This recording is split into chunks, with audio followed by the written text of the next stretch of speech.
What's up, you guys? Thank you for clicking on this video. So as you can tell by the title, so I was thinking about this the last couple days. The Legacy line. It was good. We just finished it with the 3 trilogies. The last wave is just now coming out. And I'm looking back on some of the choices over the last couple years with this toy line. And there were a lot of weird choices. Now, there's odd choices in every line that Hasbro does. It's just how it is, whether it's for budget reasons or just straight out, bad ideas, whatever the case is. It just happens. It is what it is. It's going to happen with people making so many figures a year and not having enough time in the day to make them as best as they can be all the time. So I put together some reasons and some examples as to why there were a lot of odd choices made in the Legacy line, and I'm just going to go through them and give you guys my thoughts on them. So first one here, the Sideburn choice, the R80 2001 update that we just got earlier this year. It's a strange one if you really think about it. So in 2023, we get Cyberverse Shadow Striker, and I'm using air quotes here when I say Cyberverse because it's really just a pre-tool, obviously. But they do this Frankenstein version, which I like that figure. I have it in my collection. I thought it was a pretty cool representation of Shadow Striker. But when you get to doing Sideburn, I was thinking that they were going to remold it to make it a bit more accurate to what we see in the R80 2001 cartoon, especially for the car mode. But no, it's like this weird futuristic Earth mode or Cybertronian mode, however you want to look at it for the car mode. And it just doesn't really look that good in terms of an update for Sideburn. It is kind of cool that you could have like a more Cybertronian look for him. If you have the original deluxe, you could kind of have an Earth mode and a Cybertronian mode. But if you're looking for an update on him that's faithful to the cartoon, it's really whack. And it's just an odd decision that they would do that for Shadow Striker and then not have any good retooling for Sideburn over a year later to make him more accurate, especially when we're talking about accuracy in terms of more G1-oriented redesigns here for characters that's not from animated or Prime. So it just seems a little contradictory. But this is just kind of how Hasbro is sometimes. They make a character that's not really as good as it could be. Then 4, 5, 6 years later, they redo that character and make it better than the last version. And especially with more updates being made with Skybite and Omega Prime coming out, I definitely feel like this won't be the last time we get an updated Sideburn in the Generations line. Next one here that I wanted to cover, Vector Prime was a remold, but Thundertron was a new mold. So just saying that sentence alone, it is a super odd choice. Oh, there was a point that I want to bring up with Sideburn before I talk about Vector Prime here. So in that same wave, wave 3 of Legacy United, you get this original Rock Lord type character that was heavily retooled from the original, I think his name was Magnus, that deluxe class mold from wave 1. They heavily retooled it for this random D-list Rock Lord that's basically an original character that Mark created, with Sideburn, who's more of a well-known character, who's been around for 20-something years, that is well-loved by the fandom, that has been waiting for an update on him for over 20 years now. He just gets a simple repaint with a new head, and it just looks mediocre. I don't know what that choice was behind that. It's very stupid to me. But moving on to Vector Prime here. So Thundertron, again, I'm pretty sure this was a Mark decision. Don't quote me on that, but it seems like this is something that he decided on because Mark worked on the original Thundertron in around 2012, 2013 when that character first came out for the Prime toy line. He did the colors on that, I'm pretty sure. So he wanted to have this full circle moment now that he's a lead designer on Transformers, which is cool. I love that. People doing great things with their lives. I'm not hating on that. But just the choices here. I wish he saved Thundertron for maybe next year. Or just, swapped places, made Thundertron maybe like a retool of Leo Convoy and put Vector Prime in Wave 1 and make him a totally new mold at Voyager class. I think that would have been a way better choice, and honestly, that's what most people were expecting when we first got the listing for Thundertron like a year and a half, 2 years ago, that he would just be a retool of Leo Convoy and Vector Prime would be the one with the new mold because he's more of an important character and people just know him and care about him more within the Transformers fandom. But obviously we were wrong, and it was just a strange choice altogether. Because, I don't know, there was a lot more hype around Vector Prime, obviously, and a lot more people like him and know about him more than Thundertron, so it just makes sense.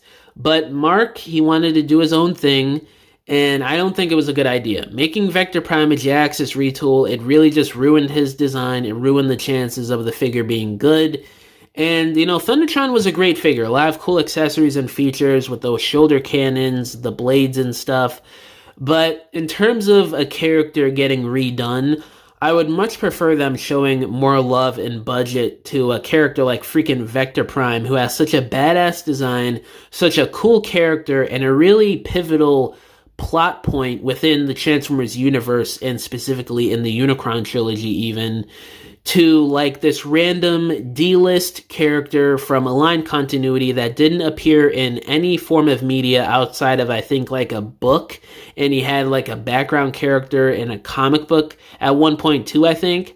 All the way around, when you put those examples together, it just doesn't make any sense at all. Next one here, the Beast Wars selection being super random with the Legacy line. After Kingdom ended, we jump right into Legacy. We basically get the full Season 1 cast. We get Tarantulas in, I think, like Wave 3 of Legacy Year 1, which was fine. Obviously, to complete that cast, hot off the heels of getting Pterosaur earlier that year as an Amazon exclusive, it just made sense. So that was fine. And then we get Inferno like a month or two later. That's fine as well. But then when you get into the later years of Legacy, later on in 2022, 23, and this year, so we go from Inferno straight into Dragon Megatron, which is like, what is it, Season 3 or 4 of Beast Wars, the last couple episodes of that look for Megatron, before we get any of the other characters or the second to last look for Megatron that is way more prominent in the series than his dragon form. I'm by no means going against us getting an update of that design because it's freaking amazing, probably one of the greatest Megatron designs we've ever gotten in Transformers. But just in terms of the order here and overall hype and what people want first, it's very random and just not right here, because you would assume they would want to go with the Transmetal Megatron first instead of the Transmetal 2. So it just seems super odd that they would jump from Inferno and Tarantulas straight to a final episode design for Megatron. It just doesn't make sense to me. And then you go from Megatron to Silverbolt, then you go into Tigerhawk, and then you throw in a couple anime characters like Leo Convoy, Tasmanian Kid, and then we get freaking Magmatron as a commander class. Now, I'm not complaining about that. Magmatron, Leo Convoy, Tasmania Kid, amazing figures. But again, just the order of everything, it really feels like they're stringing along Beast Wars fans even more than G1 or any other continuity at this point, because of them finishing off the first season of characters within a year and a half in the Generations line. So it just feels like they're trying to string along the Beast Wars fans as much as possible after completing Season 1 cast so soon, basically in record time when you compare it to other casts from other iterations of Transformers within Generations. And I get it, Hasbro wants to make money in all the quarters of every year going forward with Beast Wars fans, but at the same time, I don't want to be freaking 35 years old still waiting for a quick strike or a, commander class rampage or depth charge.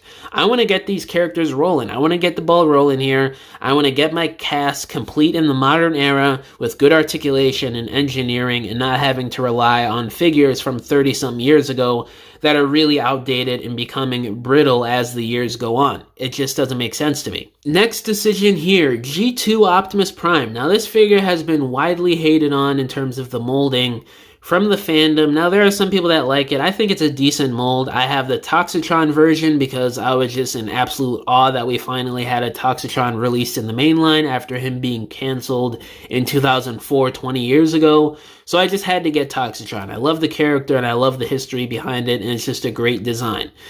But after that, the regular G2 Optimus, the Scourge repaint, which was an absolute disaster, and the designer getting that wrong for whatever reason. I forgot the reasoning behind it. He explained it, but it was ridiculous. And just the overall mold in general, it's really underwhelming in terms of the way they made him proportionally in robot mode, the transformation adding more steps than they really needed to, the size of him being way too scrawny, and them leaving out a ton of features from the original version of the character, whether you're talking about the toy or just the iteration of him. You know, they left out a bunch of his weapons and features at leader class these days, which is kind of crazy that, you know, with a $40 leader class back in 1995, did way more than a $55 leader class in 2022. Now, I know that's almost 30 years that went by, things have changed, but at the same time, with how cheap it is, there's no electronics, the figure is way smaller, there's a lot more hollowness to it. You would think they would be able to include some of his missiles and some of his extra weapons that came with the original leader class, but nope, it's super mediocre, and I just feel like Hasbro's probably banking on them doing him at Commander class one day in the next few years to redo him. I mean, it's freaking Optimus Prime. People want him to be redone. And at Commander class, it's just a no-brainer, especially with how well Commander class Optimus Primes have sold so far with Armada and the 86 figure. So I definitely feel like in the next maybe 4 or 5 years, they would redo him at Commander class, along with doing a new leader class G2 Megatron to go with him. Next one here, no Energon or Beast Machines outside of 2 semi-mediocre core class releases. That Megatron needed to be a leader class or a commander class, and that Cheetor should have been a deluxe or a Voyager. And the fact that we only got them as core class, and it's the 40th anniversary of Transformers this year as a whole, it makes no sense to me. I think it would have made a lot better sense, and it would have made the Legacy United lineup a lot more interesting and a lot cooler, and it probably would have drummed up a lot more hype within the fandom. I mean, Jesus, oh wow, we're getting a new deluxe class Beast Machines Cheetor? We haven't seen that in 20-something years. We're getting a new leader class or commander class Energon Megatron? We haven't gotten this figure in over 20 years in this size class. This is amazing. People would have been going crazy. The Transformers fandom loves that Megatron design.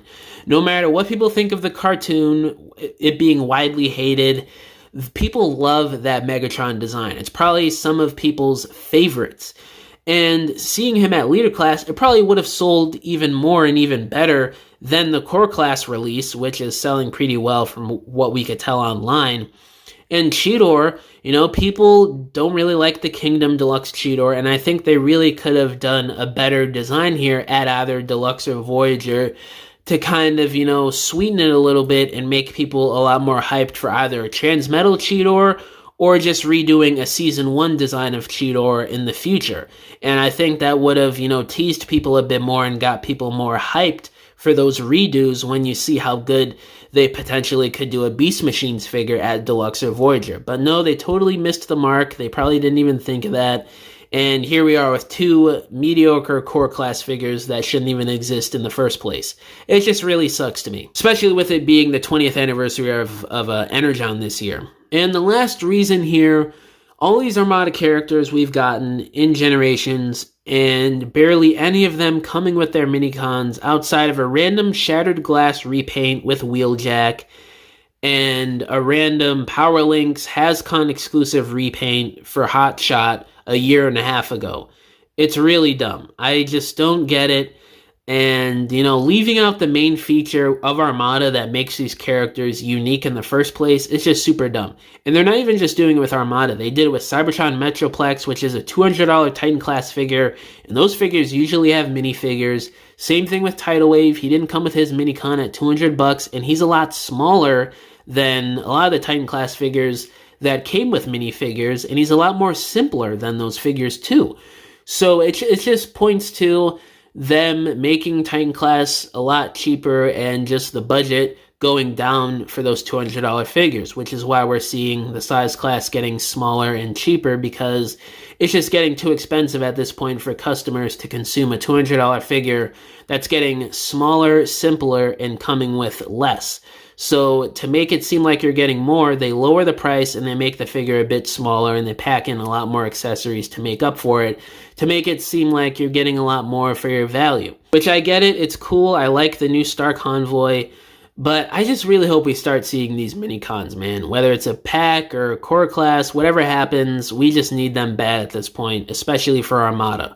But yeah, guys, that's pretty much it. A lot of reasons that I'm probably forgetting here, but those were the main ones that I can think of off the top of my head. Let me know down in the comments below what other reasons I potentially left out, and what do you guys think about some of these odd decisions that the Legacy toy line made. All of my social medias are linked down below, including my email if you guys want to hit me up about business inquiries, or if you want to message me about whatever, or if you want to commission a diorama from me, because I make dioramas for people for their stop motions, photography, or regular display shelves in your homes. You can either hit me up on any of my social media accounts or just email me and we can work out a deal. But yeah, guys, thank you for watching this video. Catch y'all in the next one. Bye!